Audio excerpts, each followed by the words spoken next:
Too old to die young, say goodbye. Too old to die young, yeah. Too big to cry, mama. Too old to die young, say goodbye.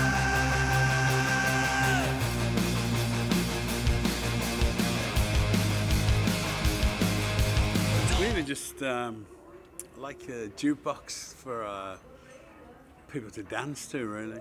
Bob was there already, and it was Bob and Kex, who was the original drummer, sadly not with us anymore.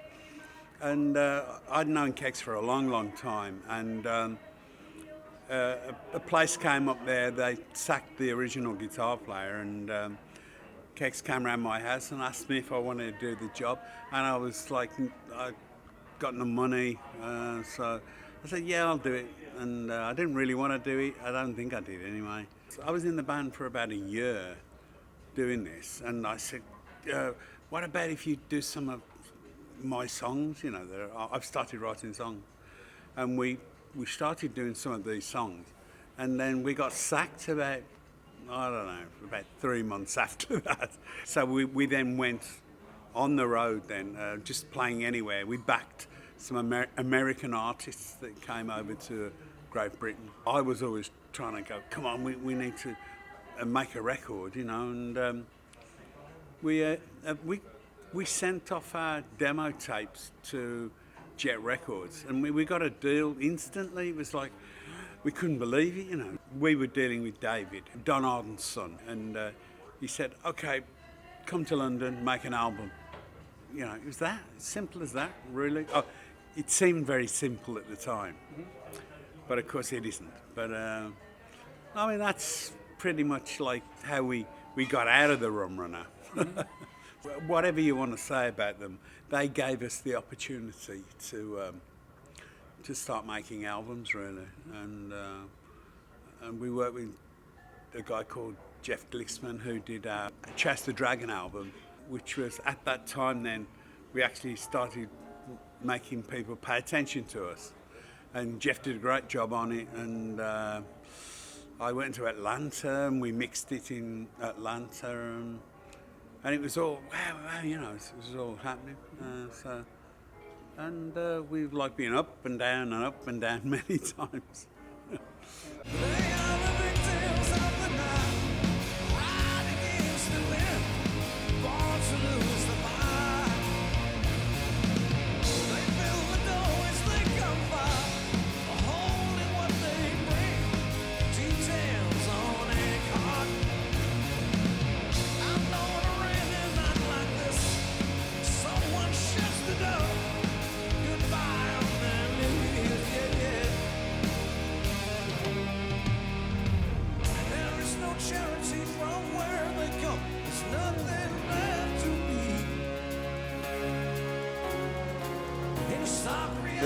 The record company said, you've got to go with, we were with Polydor at the time then, and the A&R guy, none of us got on with this guy particularly well, and he was very pop orientated or indie orientated.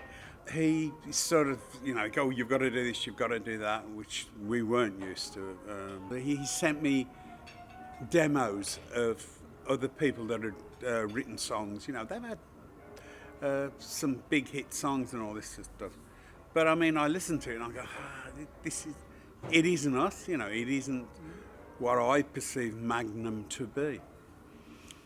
And so I sent all these demos back and I said, let me find a person.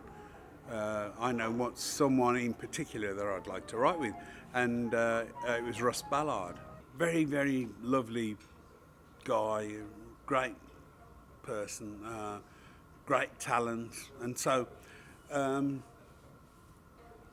what started out to be something that I thought, I would hate this, it was a very pleasant experience. I learnt a lot from Russ. I also wrote with Jim Valance in Canada. We knocked out some songs in really quick time. So all that was good. And then I wrote with Sue Schifrin, And again, she was another talented person. Every time I went with these people, you know, you always learn things, you know. Doesn't matter who it is, you know, you suddenly realise that they open other doors for you and give you other ideas. And so it was good in the end that I did that, I think. But I couldn't wait to get back to write on my own. We were signed to a record company, and one phone call I can tell you about is the A&R man called me up and said, "Okay, you've got to sell 2.5 million records this time." And I, where'd you get that from? You know, suddenly you've got 2 million records it was. They always thought they could make us into a White Snake or a, you know, Def Leppard, which was selling like, I don't know, 8 million copies or something. I said, we're nothing like that, you know. But they just, you know, record companies, they have a very narrow sort of look on life, in the sense, if they have an artist that sells 10 million records, they want everyone else to be the same as that artist.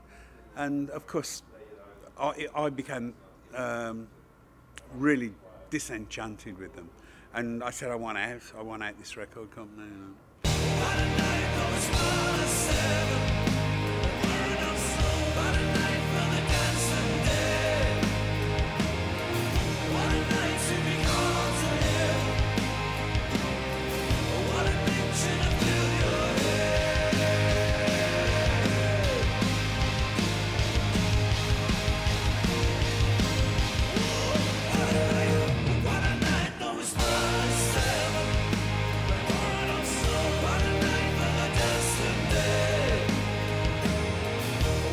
The honest truth about the breakup was I had a very big argument with the keyboard player, Mark Stanway, and it really was almost came to blows, in fact, because he wouldn't play a particular song and all this sort of stuff. And like a fool, I went, that's it, I'm out of here, I'm leaving the band, that's it. I should have gone, you're fired, get out. I should have done that, and Magnum would still have carried on. However, I didn't do that. So, and I left the band, but always in contact with Bob. And I was writing some songs and things, and Bob said, let me come and sing them, which I did. Bob came on and did a great job on them. So it was an unfortunate situation that broke the band up. There was this sort of thing made up that I was ill or something happened. I don't know what it was, but it was wrong. It was an argument with a heated argument with the keyboard player who would always cause problems for us throughout the whole time he was with us. But anyway, we did the Hard Rain stuff. It never really did any good, really. I think we did one tour, but it seemed like just having fun, that was all. But and then I got a message from SPV, and they said, we are interested in signing the band and all this sort of stuff. And it was really great for us, you know, and I don't know whether I decided to put Magnum back together. Yeah. I find it sort of annoying, but he's never written a song in his life, although he pretends he has written things, but he's never written a song in his life. So I don't know what he would play if he didn't play Magnum stuff. Do you think you might move legally against this band? Well, you can't really do anything about it. You can't legally do anything. I mean, we do have,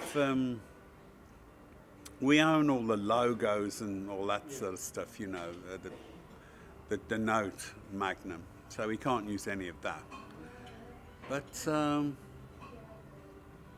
really, it doesn't really mean much to me. I mean, there are a couple of people in the band who are good players, I know that.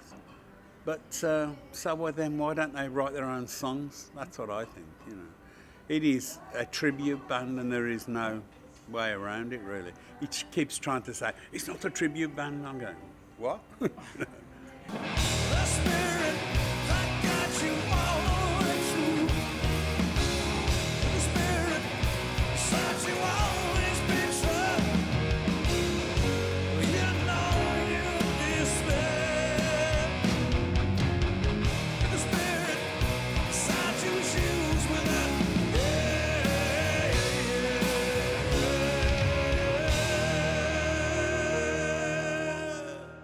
Bob normally writes the set out and then he says to me, what do you think about it? And it's a diplomatic sort of thing, you know. I'll go, well, what about this one? And then we talk about it for ages. And when we rehearse, we try them all out. And suddenly like, one song may not work, you know, live or whatever. It's a really, like I say, a diplomatic decision from me and Bob, really. I say that, but then, like Alan will probably go, oh, what about so-and-so? That's great. Or, you know, so we go, oh, yeah, what about that? You can't tell a band what to play. And if you want the band to, if you like the band, then you must appreciate the fact that it's 5 musicians and we want to go forward, not back. So we do some old songs. We do always do like 3 tracks, 4 tracks, maybe off a new album. We don't keep them forever.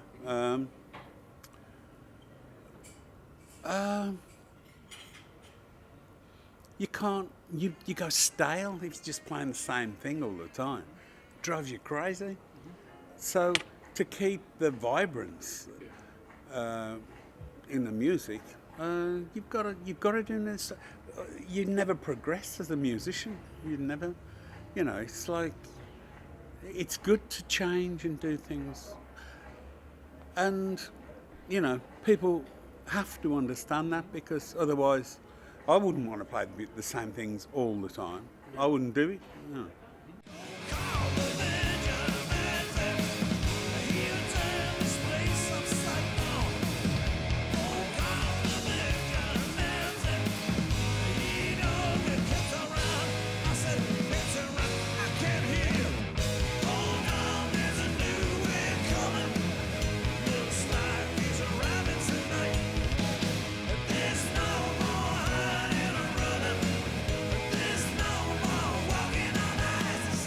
I continually write. When we're not playing, I'm writing songs and recording them. I've got like my own studio, and so I'm recording them all the time. Some are rubbish, some are terrible. Yeah, throw it away. And sometimes I'm going, whoa, I like this, and maybe I'll just keep that as something, you know. And then we go on tour or something, so I can't do anything. I've got a new album already. I've been working on it for probably 14 months. Mm-hmm. And I've got all the songs for a new album. I've got to finish off the lyrics though, that's the main thing that I've got to do when I get back, which I'll start probably a couple of days after I get back. I've got to write. I actually wrote some today. Oh really? Can you show us? Hey, what about? Oh, of course I've lost it. No, here you go. Yeah, that's sitting while I was there. That's an exclusive. It is, yeah. Great. Half the stuff is missing, but I'm going like. Don't worry. All I saw was the word crazy with big capital letters. Well, yeah, that crazy Messiah. has got you inside his head. No, inside your head, that's right. I can't go on anymore. Shotgun Boulevard, yeah. But I mean, that was just like, I do it all the time, so.